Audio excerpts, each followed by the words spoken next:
Actor Vadivelu அவர்கள் விஜயகாந்த் சாருக்கு நேரடியாக சென்று அஞ்சலி செலுத்த முடியாததை நினச்சி ரொம்பவே ஃபீல் பண்ணிட்டு இருக்கதாகவும், சரியாக சாப்பிட்றதில்ல, குடிச்சு குடிச்சு உடம்பை கெடுத்துக்கிறாரு அப்படிங்கிற மாதிரியான செய்திகள் இப்போ சோசியல் மீடியாவில் வெளியாகிருக்கு. மேலும் ஒரு சில ஆர்டிக்கல்லையுமே இந்த ஒரு நியூஸ் வந்திருக்கு. இது எந்த அளவுக்கு உண்மை அப்படிங்கிறது தெரியல.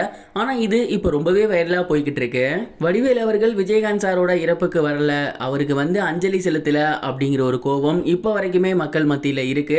விஜயகாந்த் சாரோட ரசிகர்களுக்கும் சரி, பொதுமக்களுக்கும் சரி, இது மிகப்பெரிய ஒரு ஆவேசத்தை கொடுத்துருக்கு. என்ன இருந்தாலும், என்ன ஃபைட் இருந்தாலும், அவர் கடைசியா அவர் முகத்தை பார்த்துருக்கணும், அழுதுருக்கணும், அதை அவர் பண்ண தவறிட்டாரு அப்படின்னு கடும் கோபத்தில் இருக்காங்க.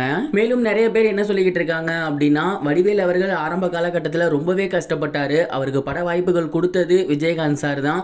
அவருக்கு போட்டுக்க துணிமணி கூட இல்லாமல் இருந்தது, இவர் தான் வாங்கி கொடுத்தாரு. நிறைய சாப்பாடு போட்டு அவரை நிறைய படங்களில் வளர்த்து விட்டாரு. அந்த மனுஷனுக்கு எதிரானதே மிகப்பெரிய தப்பு. அதை தாண்டில இன்னும் மிகப்பெரிய தப்பு அப்படின்னா, அவர் இறந்தபோது பார்க்காம போனது தான். இது மனிதநேயமற்ற ஒரு செயலாக இருக்குது அப்படின்னு எல்லா சைடுமே வடிவேலுக்கு நெகட்டிவிட்டி பரவி இருக்கு. இந்த ஒரு நேரத்தில் வடிவேலு தரப்புலேருந்து என்ன தெரிவிச்சிருக்காங்க அப்படின்னா, வடிவேலு அவர்கள் கேப்டனை பார்க்க ஆசைப்பட்டதாகவும், அங்கே வந்தால் தாக்குதல் நடந்துருமோ அப்படின்னு பயந்து தான் அவர் வரல. மேலும் தான் அங்கே போனதுனால கேப்டனோட ஃபியூனரலில் ஏதாவது அசம்பாவிதம் நடந்துருமோன்னு பயந்துக்கிட்டு தான் அவர் வரல. ஆனால் கேப்டன் அவர்களை கடைசியாக பார்க்காததுனால அவர் ரொம்பவே சோகத்தில் இருக்காரு அப்படின்னும், சரியாக சாப்பிட்றதே இல்லை அப்படின்னும், 24 மணி நேரமும் குடிச்சுக்கிட்டே கேப்டனை பற்றியே புலம்பிக்கிட்டு இருக்காரு அப்படிங்கிற மாதிரியான செய்திகள் க்ளோஸ்டு சர்க்கிள் தெரிவிச்சிருக்காங்க. இந்த ஒரு விஷயம் இப்படியே போனால் கண்டிப்பாக அவரோட உடல்நிலைக்கு பாதிப்பு ஏற்படும் அப்படிங்கிற மாதிரியும் சொல்லிக்கிட்டு இருக்காங்க. இந்த ஒரு விஷயத்தை பற்றி நீங்கள் என்ன நினைக்கிறீங்க?